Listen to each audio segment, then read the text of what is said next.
California coast struck by massive wave after Oregon earthquake. Scientists fear a tsunami chain reaction is unfolding along the Pacific Rim. The ocean did not rise gently. It charged. Late in the evening, along a rugged stretch of California's coastline, a towering wall of water surged out of the Pacific and slammed violently into a fragile cliffside.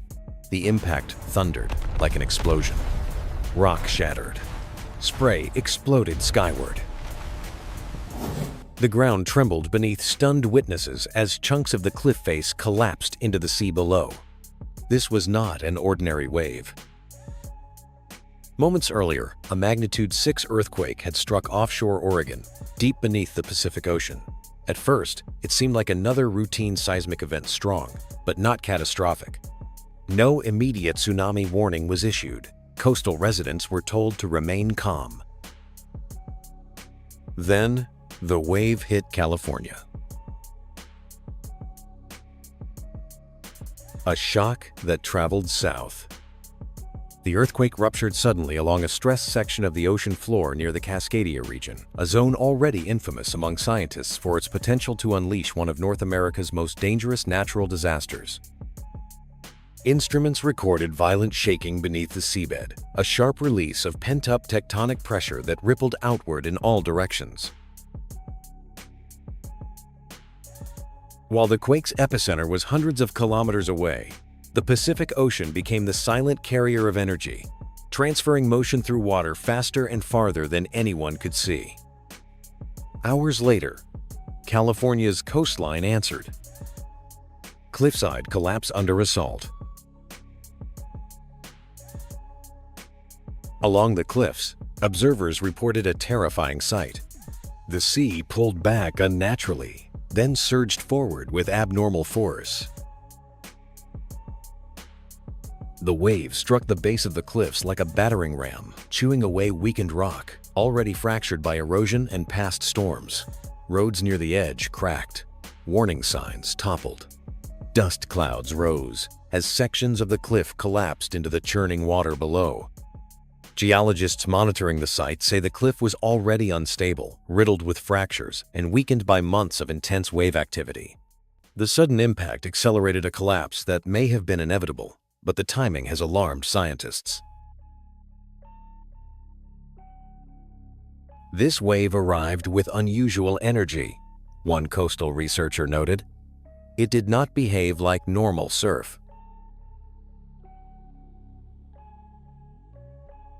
Science goes on edge.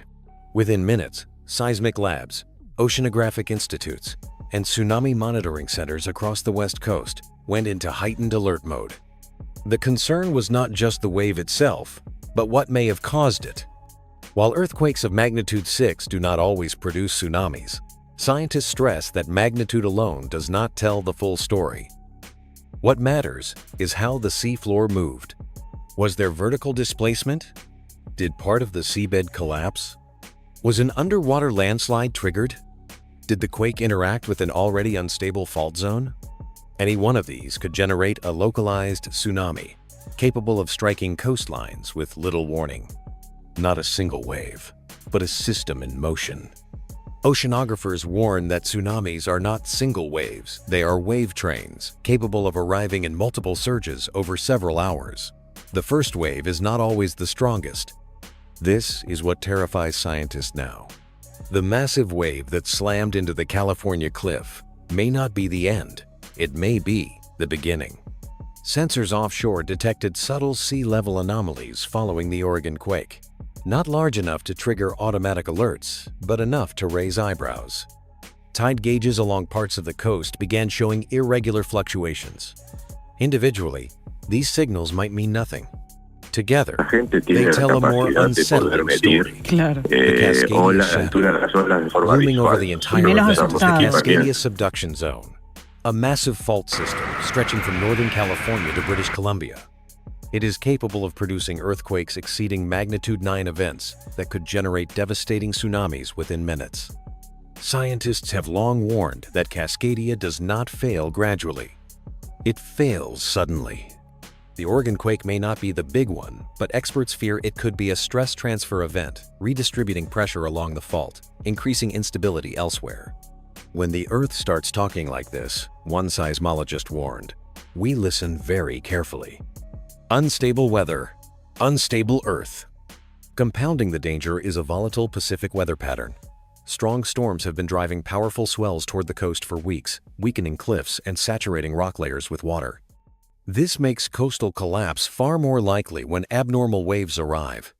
In other words, the land was already fragile. The waves simply delivered the blow. What's happening is not a typical winter storm. Across the coast, from Pacifica and Big Sur to San Diego, infrastructure is failing faster than emergency systems can respond. Highways vanish, cliffs give way without warning, and evacuation orders race against incoming surges. Scientists now warn that California may be crossing a critical threshold where damage is no longer temporary but cumulative and irreversible. Inside this report, we explain why wave heights exceeding 16 feet are delivering near tsunami energy, how marine heat waves and atmospheric pressure shifts are amplifying storm power, why land subsidence is making safe elevations suddenly unsafe, how compound hazards, waves, rain, sinking ground are collapsing defenses together, why warning systems and evacuation plans are being overtaken by speed,